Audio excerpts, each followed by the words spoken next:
Customize wo ho ema aseda sade bia wo ye bia na Awurade ani so na enya aseda emfamre no fi se de waye dɔɔso enememene enseme bi si wiase ye bibiri de si enra ye bibiri ye veti ye bibiri nipa ye do megu amena mu ne dɔɔso bisa se mudu do se ne nim Yesu Kristo mudu do se ne won kwaje woti ase na o wa akonya so betumi akwaji Yesu adi so betumi adwane afiri esum mu ena no pay bi wa no fast da ema Awurade we ye duane edina no pansa na ye pia bontene bo modern se devotion oni wabusu amanim paso da modern se meditation Awurade asem kenkan ene ho dwene munjai wo fie hoda ena be ma ehan na hyeren wo fie ho kese Uremwa type. Thank you, Jesus. An example of Christ in all I do. I am an example everywhere I go. An example of Christ in my generation. An example of Christ. Yamompai and the Anopai. Yanaja was so udin wunte, wahini bra, ne ope enya wasa si so said a yo so. My neck, any dada biane, a fire naka a chair, said the chair or the yaka. If I am commonim, ye feel when now he ye, and no him, a yo Amen. Our Heavenly Father who art in heaven, hallowed be thy name, thy kingdom come, thy will be done on earth. As it is in heaven, give us this day our daily bread, and forgive us our trespasses, as we forgive those who trespass against us, and lead us not into temptation, but deliver us from evil. For thine is the kingdom, the power, and the glory, forever and ever. Amen. Yada Awurade Nyankopɔn ase ene anopa yi. My daily bread dwumadi a anopa bia ye de bre futu nsem nkuransensem ensema emanipa ni ba wo ho so ensema manipa edwo ensema manipa de boneche ensema manipa bre wo ho ase ensema emanipa hu Yesu Kristo yi se de ositie ensema enipa emanipa timi fa Kristo akwan so eno ene my daily bread anopa bia ye de bre wo Awurade ya adoma enche bia daytime so yede Awurade asem ebebro eno de preaching ankasa ena yede bebro Awurade inshallah saa so na empire ba homache empire bo no so yiguso ahomache bia yiguso a ye bompai enim se Awurade nam so guso hye ho animonyo ena no pay enra ye hwe bibi fa anga ehu hwe bibi fa anga ene niema abufu tumi diba iguni pa ni mase na esayade na eyi nipa efre ne tenabia eyi nipa efre ne nipa tibiam na esesa bibiara e kan wasem so onim so wo problem bia ye ntem dwane kwa asemi anase e kosere muja na kasa e kosere muja na hotie e kosere fa ahodie enda ye peace enda ye peace yewo ewiase asomdwie ene o Kristo masomdwie na for short said the beya obetiasie ya na asem no yen kakra bi said the beya obetiasie ntem eno ameka kire wo say die ntia abufuo eni kwan say odon ho ehyema na amakwan mana konya tenase ewo fie ni say Kristo na ye hwe na sua no na peace ho asema ye ka no obia wuti bibia sha asemu yensu obia ne waba devotion so life anaso betie audio no sha asemu yensu Kristo say muni nipa nyina ntem emra somdue nipa bia muni nipa bia no sorry ma bia wo fall bia bia fall bia yentie nipa bebre kokobone abufuo atana omu abesi na omu ntumi mfiri mu ne se first omu buo mu se omu ye obi ebre bia beba otim se you are somebody no kwanhwe ya obesa ya de ene se ubehun se eni kwan se wo na ade we ye de ye wo ubehun se enya wo na wasa ade we eto mina nka wasa minya saa ani die we minya saa respect we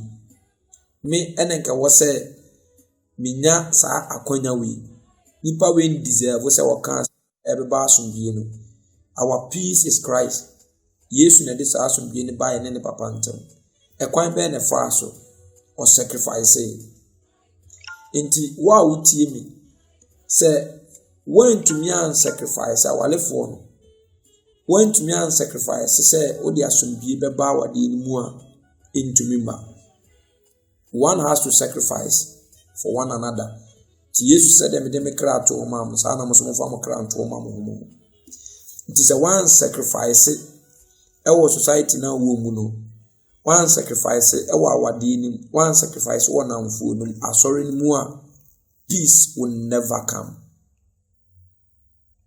Enyandia asumbiye ni betumi abada every day or how sisi a wohwe ewiase a Yesu bekan se asumbiye ode ma ye no nye no na ode ma wiase ti se wiase be hu Awurade asumbiye a eye me minu mienu eye me minu mienu ewiase be hu difference a eye me minu mienu ena wo se ye ma wiase hu difference I wo Kristo eni wiase enti se ena asemi ebetumi deliver from eno ade enim anger ni mu a tie weye say consider yourself as nothing na check it say baby a wura bia baby a wudru bia no wo ye so say uja asomdue wo ho enipa ne nipa ntem unse o pretend there be a set confusion e wo nipa ne nipa ntem baba bia Kristo pie bia no odi asomdue ene ba ho wama ye ni Kristo onyankopon ntem aba asomdue efise na ye ni onyankopon ni twaka ba Yesu abe sacrifice Yesu abe pay price si ene papa ne ntem be ba asomdue today ntina ye wo ya se won so obe sacrifice for peace yan hwade Psalm 85 verse number 8 for say I will hear what the Lord will say, for he will speak peace to his people, to his godly ones, but let them not turn back to the folly. I will hear what God the Lord will say, for he will speak peace to his people and to his godly ones. What has he will speak peace to his people. Inti sofo asoleba papa maame ntu ye sure say aya wo kasa echi no ede na eba o ka asumdue wa asem echi no asumdue ba anasa eseti confusion anasa emanipa edia ɛde ahantan ba ɛde wɔtan tena nipa mu anaasɛ ɛde asomdwie ba ɔsɛ he will speak peace to his people ɔbɛka asomdwie akyerɛ ne man kokobɔne atena mu for how many years sɛ Joseph Awurade nhyira wo ɛwɔ adwuma a wɔyɛ wo ɛbɛtena mu akɔsi da bɛyi wɔn sɛ mekyerɛ wadeɛ bi baabi a yɛbɛduru biara no na mpiri sɛ ɔte mu nti na ɔsɛ atmosphere ne change efie ɛbɛkɔ akɔtena mu nyinaa sɛ confusion ɛwɔ awalefoɔ ntɛm a wɔtena hɔ 1 year etwa sɛ ɛsettle sɛ wɔn nim ama menka nkyerɛ wɔn sɛ ɛbrɛ a Joseph ɛwɔ prison meka asɛm bi wɔ ha akyerɛ wo na ebi si Daniel time ebi sɛ si Joseph time Bible say Pharaoh son daeɛ no na ɛde ehu kɛseɛ abɛtɔ ne so nkorɔ no mu fie hɔ akɔmfo ɛwɔ fie hɔ magicians ɛwɔ fie hɔ kuronimufoɔ nyinaa ahemfie hɔ mpanimfoɔ a edi kuro no so ne nyinaa obi a panike ehu abɛtɔ mu nyinaa so a ebi sɛ way by wantimi ɛna ɔmo nim sɛ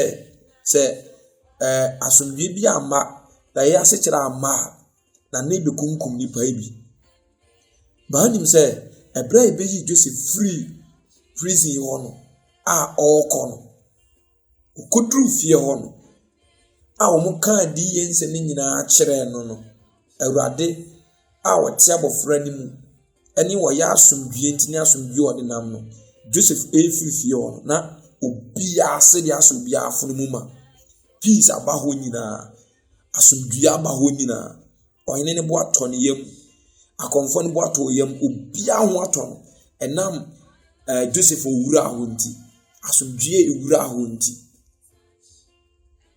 te sɛ wohwɛ Ghana ɛne krisusum a unhu difference biya everywhere ɛnɛ mede saa afutuo yi ɛma wo ɛbrɛ a wobɛpia akɔ abɔnten store a woyɛ no wɔ adum line a wowɔ so nti woyɛ sure sɛ wo nti asomdue aba line ne so nka ma yɛn kasa brɛ na wonya mɛgye store wɔ ha no na da bia confusion ntɔkɔ asɛm ba brɛ asomasi ante asomasi ba line so ɛbɛgye store wɔ ha die asomdue aba if you say he always sacrifice for others kwan bi obefa so a de won obi anya asem asomdue bebam no obe pay that price na watumi de nya wo mumienu nyina ma Awurade watuma ma asomdue aba nti check yourself check wo ho ba bia Joseph wura bia na asomdue eba ba bia wura bia na asomdue ba ba bia wura bia na asomdue ba ɛnɛ me kasa nsɛm wo ya kyerɛw mo ani mra ho so Awurade ama ya asomdue bi a wɔsɛ de ma wiase ɛnɛ de abufuo ebefiri ne mu nti wɔn sɛ wɔsɛ de wayɛ adwuma na yasoa ne nnesoa no saa nipa na mra na yɛbɛma ne home obi a ɔso ade a yaseɛ no a wɔte wɔ home ebato ade ne da soso ne biem enso ne biem wɔnya home nti abufuo ɛyɛ ade so ne bia esiewa ohome the rest of your life and nti an nkrofo bi kasa bato ho asɛm aya no mo yɛ mesere nkwadeɛ eni ukuada yawada efiada ana amemendem dabi sɛ wutimi di saa de we preach abontene sɛ nkwadeɛ wo dey mu a na sɛ wo akiri kura wo de won ka line ho kura kwadeɛ ni dey said Jesus or is at work every day in the morning, in the afternoon, in the evening, Monday up to Sunday. Yesu Kristo ye adwuma ye bompa ye kire no home ye ode ama ye wiase ane ye wa ye free musuma ye free ade so ane so ye bayie ye akono ye nkonkonsa ye ahantan ye anibere ane so ye na ye kombu no eno na ye hia no na waso ye na ye home nti se mia meti ye hia won so na uwosum sa ade so ani bi so na se me so me hia wa into ase yisane apatafo ɛno na Yesu bɛyɛ yɛ wie na wagyae mpata edwa no ne mpata so ne yɛsie mu sɛ yɛso yɛntoa so nkɔ ne yɛnkɔ pata ɛwɔ wiase. Kristo ni bɛɛ ne wa baabi a wɔ bia confusion. Who told you? Ɛnyɛ no korɛ. Ɛno nti go and settle peace with all men. Baabi a wɔ bia wayɛhu odwo a wodwo, wayɛhu ahobrɛase a ɛtwa toɔ te sɛ Kristo Yesu deɛ no, wayɛhu sɛ ampa Kristo ne di w'akyi. Ɛtɔ da fa nkwasiasɛm no, wode fa blame no, te aseɛ. Fa nkwasiasɛm no, accept blame no, te aseɛ sɛ wo ne kwasea. Wɔsɛ yɛ wiase fi, yɛ wiase wura de bɛsi nnɛ. Accept blame no, sacrifice ma wo kunu no, sacrifice ma wo yere no for the sake of peace. Na emmra fie ho. Na mfa no munyam hyɛ emmra Awurade. Ɛna anɔpa yi abusua na matwa ahyia a yɛ ka abom ayɛ devotion. Ma nkora ne nte asɛm wie bi. Ma wo kunu ente, ma wo yere nte, ma wo sɔfo nte, ma asɔleban ɔnte bi. Sɛ me nso ɛwɔ sɛ me sacrifice na obi di nya asomdwie. Na asomdwie ba adwuma mu ha, na asomdwie ba fie ha. Wonim sɛ obi wa wotimi kɔfoka na mate fo ɔko ɔne passenger ebia 10 pesos, ebia 20 pesos, ebia 10 cedi. Hwade bi ya na ne fɛ. Obi hu an sɛ obi ato ne motom ni wa yiska. Bra je ɛhwa ntɔkwa no wapata. Wa mfane nsa nso we mu sɛ jai we jai. Ba won sɛ wa sacrifice wa tua ne lol fa wie die. Na enso pasa pay another price bi ayi sika firi ne botom. Sɛ all pay peace nti no. Mate je eno ano no ntɔkwa ne ntwa kai mu mra asomdwie. Eno na kokɔ practice bi. Eno na kokɔ practice bi. Eno na kokɔ practice bi. Da bia opɛ mi dipem dodo. Me ne nka wose me ya de wi. Me ne wose nka minya. Wo kasa too much.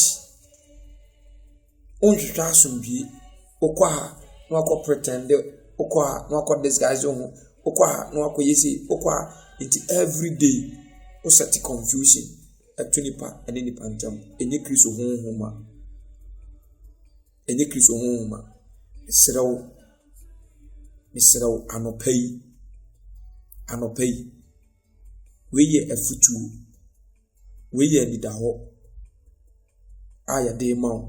So aye wadwene se odi betu anamo a Awurade ena metumi so ebehye ne ho animunyam. Sa wofa so odi benante ena anopai adwene ho a wase Onyankopɔn ebeka asomdwie nsɛm akyerɛ ne man. Even wona ɔyɛ ne wona wonye nyina. Wase ne man ene wona wonye ne man nyina. Obeka asomdwie nsɛm ade akyerɛ wɔn. Enti won so go and settle peace. Baby a obi a me mfrɛ wasomdwie. Sɛ de atamis bai was wo ya asomdwie hine no. Ma yɛmfrɛ sɛ wo ya asomdwie. Ma wo kwa nipa nsa hwe wachidi. Ase bra enye de wonam monyo. Enye de wo yɛ keka. Yemum eye ne yon eye dwumadie no. Bra wo firi hokɔ no.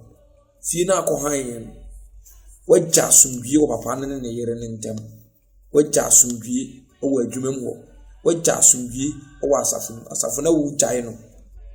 Nam sɛ wo akoma pa na wo dwena kra ho nti no. Wan set confusion anto ho. Wagya asomdwie. Ɛno nti usofo kra wo firi ne nan ase no. Wo wa sacrifice wa blame no. Enka na wo dibem. Na nka akra na wo dibem pa. Na nka panyin wo dibem pa. Na enso hu sɛ akra ye Awurade japade nti no. Won sɛ watumi a sacrifice asset peace. Ama na wo papa no utimi sa akɔ ne nkyɛn. Ono so timi efrew eno na efe. Ba wotan kakraka eda ho. Wotan eda mo ntem. Enso bia so apie sɛ okotwe akra ba ahinim. Ono so settle peace.